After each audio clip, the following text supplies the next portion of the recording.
কোনো আত্মীয় স্বজন পাড়া প্রতিবেশী কেউ বিদেশে থাকে, সেক্ষেত্রে ভিডিওটি আপনি সম্পূর্ণ দেখার পর শেয়ার করবেন। কারণ প্রবাসীদেরকে নিয়ে আমাদের বেসরকারি বিমান চলাচল কর্তৃপক্ষ অথবা শাহজালাল আন্তর্জাতিক বিমানবন্দর কর্তৃপক্ষ এমন একটা সিদ্ধান্ত নিছে, যে সিদ্ধান্তটা অনেকেই বলছে এটা ভালো, তবে বেশিরভাগ প্রবাসী এবং বেশিরভাগ প্রবাসীদের আত্মীয় স্বজন বলছে এই সিদ্ধান্তটা খুবই খারাপ একটা সিদ্ধান্ত হয়েছে।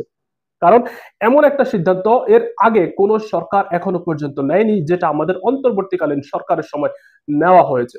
আমাদের বাংলাদেশের একটা অর্থনৈতিক একটা চালিকা শক্তি হিসেবে আমরা প্রবাসীদের রেমিটেন্সকে খুব বেশি অগ্রাধিকার দিয়ে থাকি, কিন্তু আসলে প্রবাসীরা বিভিন্ন সময় বিভিন্ন ধরনের সুযোগ সুবিধা থেকে বঞ্চিত হচ্ছে।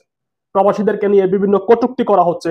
যাই হোক, আমরা সেই চ্যাপ্টার গুলো যদি একটু আলাদা অন্য একটা সাইডে রাখি, সাইড টু সাইড যদি আমরা কথা বলি, তাহলে যে সিদ্ধান্তটা নেওয়া হয়েছে দর্শক, সেই সিদ্ধান্তটা কি সেটা একটু জেনে আসি। একজন প্রবাসী যখন দেশ থেকে চলে আসেন, অথবা একজন প্রবাসী যখন বিদেশ থেকে দেশের মাটিতে পা রাখবেন, তখন তাকে রিসিভ করার জন্য অথবা তাকে বিদায় জানানোর জন্য তার আত্মীয় স্বজন বন্ধু বান্ধব সহ আপনার ভাই বোন মা বাবা, তো এরা 4-5 জন সাধারণত তাকে রিসিভ করার জন্য একটা মাইক্রো অথবা প্রাইভেট কার নিয়ে বিমানবন্দরে যায়, এবং তাকে বিদায় দেওয়ার জন্য কিন্তু একই ঘটনা ঘটে।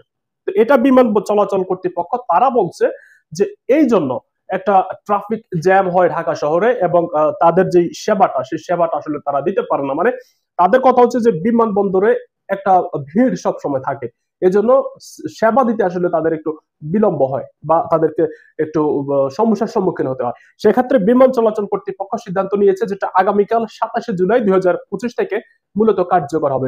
সেটা হচ্ছে একজন যাত্রীকে বিদায় জানানোর জন্য অথবা একজন যাত্রীকে রিসিভ করার জন্য যাত্রীর আত্মীয় স্বজন পরিবার থেকে শুধুমাত্র 2 জন, দর্শক মনে রাখবেন, শুধুমাত্র 2 জন বিমানবন্দরে যেতে পারবেন।